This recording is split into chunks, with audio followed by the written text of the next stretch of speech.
You know that when Russell Wilson signed with the Giants, Sean Payton looked at Denver's schedule, and what do you know? The Broncos host the Giants in 2025.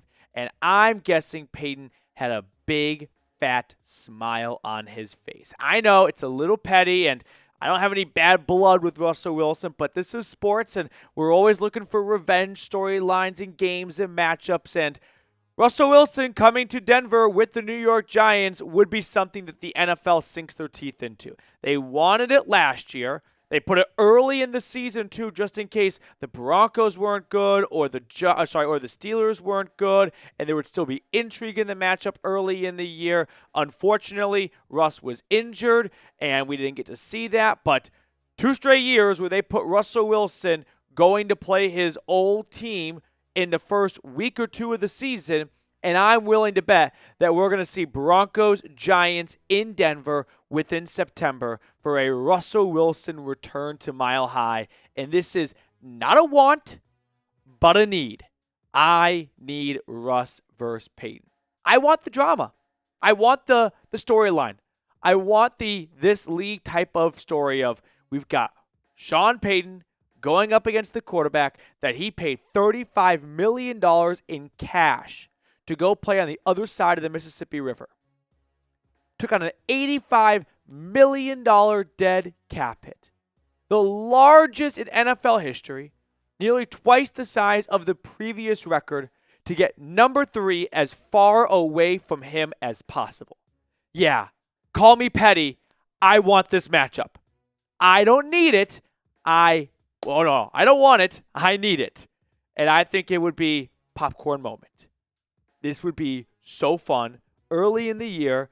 Tell me right now you would not be fired up going to Empower Field and getting ready for Russell Wilson and the New York Giants to take on Bo Nix and the Broncos as we have Denver's new quarterback of the future against the one of biggest trade busts in NFL history. All the first, the seconds given up, the contract extension. I don't care if I'm petty. This is going to be must-see TV for me. Now, I did some homework on what happens when quarterbacks go to play their old team within a reasonable amount of time since they left that first team. And I might have missed someone, but here's what I found. Last year, Kirk Cousins with the Falcons went and played the Vikings. Kirk Cousins lost. Baker Mayfield played the Browns in week 1 with the Panthers after Cleveland dumped him, and the Panthers lost. Russell Wilson, week 1, also going to Seattle with the Broncos. Russell Wilson, the Broncos lost. In fact, you can see it's 3-4 for quarterbacks playing against their old team. So hopefully that trend continues with Russell Wilson coming back to Denver this season. Now, if you're excited to face Russ, let me know by liking the video. I might be on an island here. I don't care. I think this is going to be just electric factory. This is going to be so much fun to watch, and Sean Payton is definitely going to put together an absolute masterpiece of a game plan because he does not want to embarrass himself. He knows what's riding on this game. Russell Wilson has all the motivation in the world to come back to Denver and prove everyone in that organization wrong for dumping him so quickly. It's going to be one of the best games of the early slate for 2025. So let me know if you're in the same boat as me by liking that video down below. Now, Sean Payton, I don't think is just a fan of this. I think he is probably a bigger fan of this part here, which is what Chris Thomason tweeted out, and this is Sean Payton's doing. So I would assume he's a fan of his own work, which is the Broncos at this point do not plan to give any extensions until after the 2025 NFL Draft. Somewhat similar to last year. Remember, Courtland Sutton wanted something, and eventually they added some more incentives to his deal, and he hit those incentives, so it worked out pretty well for both parties. But that did not happen until well after the draft. So there are 3 players I'm keeping a close eye on to get an extension between now and week 1. Courtland Sutton, Zack Allen, and Nik Bonitto. Sutton playing off an extension that he got back in 2021, 1 year remaining on it. Allen's entering the final year of a 3-year contract he signed in free agency, coming over with Vance Joseph from Arizona. And then Nik Bonitto is just playing on the dirt cheap rookie contract, but it's only a 4-year deal, second-round draft pick, so that is going to be expiring soon. I am okay with the patience that Payton both Paytons are showing here. I like all three of these players, but I can understand why Denver is having the mindset of, we've got the draft coming up.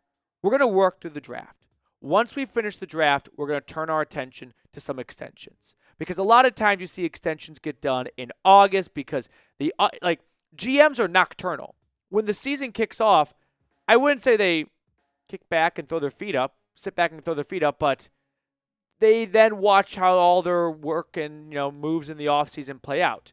During the offseason, they have to construct a roster. So I like what Sean and George Payton are doing here by pushing this off until after the draft. So all the focus right now is on the draft and any other potential free agent signings. So let's go one by one, though, starting with Courtland Sutton, who I would say comes off the best season of his career. 81 grabs, 1,000 yards, and 8 touchdowns. I don't care if it's 2 touchdowns fewer than 2023. I'm going to say 2024 with a rookie quarterback was the best season of Sutton's career, and it came at a great time because it was really starting to look like that extension he got in 2021 was just going to go down as a bad deal for the Broncos. Now, here's my projection for what a new contract could look like. I'll keep it simple. 3 years, $60 million. That's an average of $20 million. Makes him the 21st highest paid receiver in football. Right now, he's making $15-ish million, so a nice pay increase as he's gotten older as well. It may not be a 3-year deal. I wouldn't rule out 2 years, $40 to $45 million, but the average is what I'm really looking at here. I think if he gets an extension, it's going to be around $20-ish million, which I know seems like a big number, and it's not a small number, but keep in mind the NFL salary cap is almost at $300 million, and this wouldn't even make him a top 20 highest paid receiver in football. So I want to hear from you. Do you feel like it's a good idea to extend Sutton? There are great arguments for either side. He's almost 30. He's had more disappointing seasons than great seasons the last 3 to 4 years. So you may not want to just reward him after one good season when there's some concerns about, hey, before that we had some up and downs. But I'm willing to look at the 10 touchdowns from 2023, the 1,000 yards from 2024, and go, yeah, I think he still has 2 years in the tank minimum. And you give him a 3-year deal, you put 40 of it guaranteed, and it's a 2-year, $40 million contract. So moving on here, we got Zack Allen and Nik Bonitto to get to next. Let's talk about Allen. We'll just kind of go in order of who's getting paid the most right now. And Allen would be, I think, coming in on a 4-year, $85 million extension. So a little bit bigger than Sutton. He's also a little bit younger, so that's going to factor in as well. 4 years, $85 million. That pays him a little north of $21 million a season, making him a top 10 highest paid defensive end in football. This is probably on the higher end. I'd be very surprised. I'd be borderline shocked if he gets north of $21 million.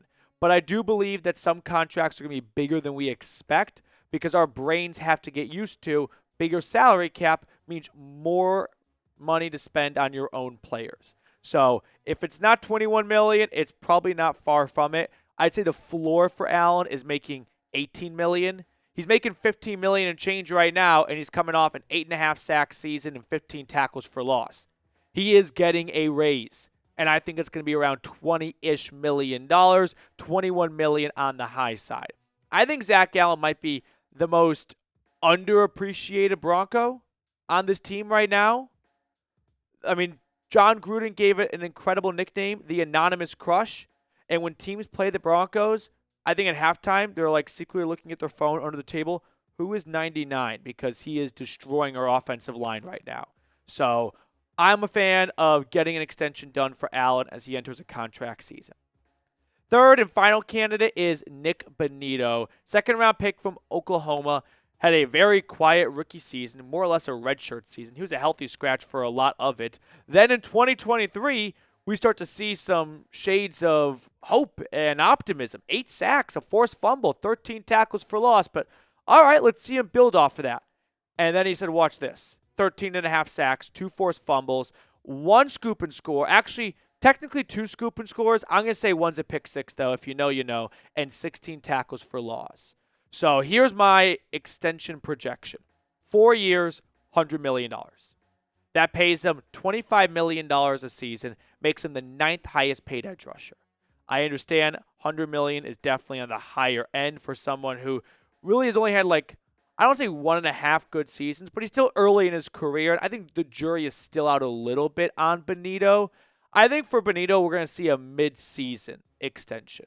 This happened with Courtland Sutton. It happened with Tim Patrick. It's happened with a bunch of guys on this roster. Garrett Bowles most recently. I think sometime in November, once the trade deadline passes and we're more than halfway through the year, George and Sean Payton go, so, Bonitto, we want to give you this contract. You can take it if you want to continue being a Bronco. You can pass, and in March, you might be able to find more in free agency elsewhere, but you run the risk of getting injured.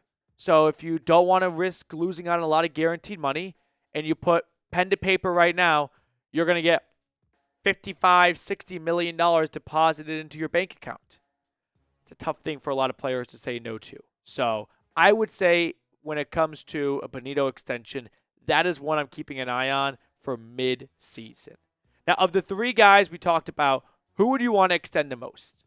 Sutton, Allen, or Bonitto? I've got my rankings. I'll show them to you in just a moment. But first, I want to hear from you. Who do you want to see get a contract extension first and foremost? Before we look at my rankings, make sure you check out our friends over at Fanatics. Go to chatsports.com/DENhat. I put this link down in the comments section. If you want to get some Broncos gear like this winter hat, but so much more that is 70% off, use chatsports.com/DENhat. And once again, that link is in the comments and description of today's video. Here is my preference for an order of operations. I would say you want to get Zack Allen extended first, right? He's in the sweet spot where he is the second oldest of the bunch. He's not quite at 30, whereas Sutton is going to get there mid-2025 season, and I feel that he is almost invaluable to the defensive line. He missed a game last year, or 2 games, and he missed the Raiders game. And remember the first half was just abysmal. The defense sucked, and everyone's like, well, I think they really missed Zack Allen. And then in the second half, the pass rush cooked up a little bit. But I would love to see an Allen extension get done.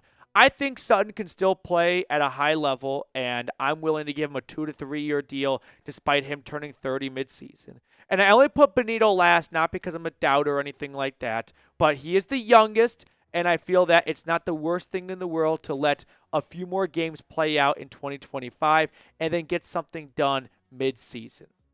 To wrap up today's episode, we're going to do name a random underappreciated Bronco. I'll tell you right now, I'm not saying Zack Allen. I urge you to think of someone else as well. I've got one in mind, just a guy that you feel like either didn't get enough credit from Broncos country or just from the NFL in general. Just not enough people talk about this player, and what's the bar graph where it's, hype and then talent. But it'd be the opposite of that. Talent and then conversation around that guy. I've got my player. I'm going to count down 3, 2, 1. Garrett Bowles. Who'd you say?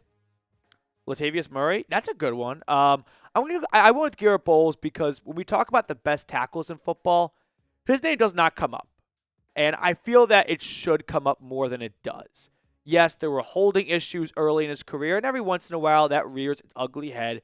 But he has been a very consistent and stable piece at a cornerstone spot at left tackle. So I'll say Garrett Bowles does not get enough credit when we're talking about some of the best tackles in the league.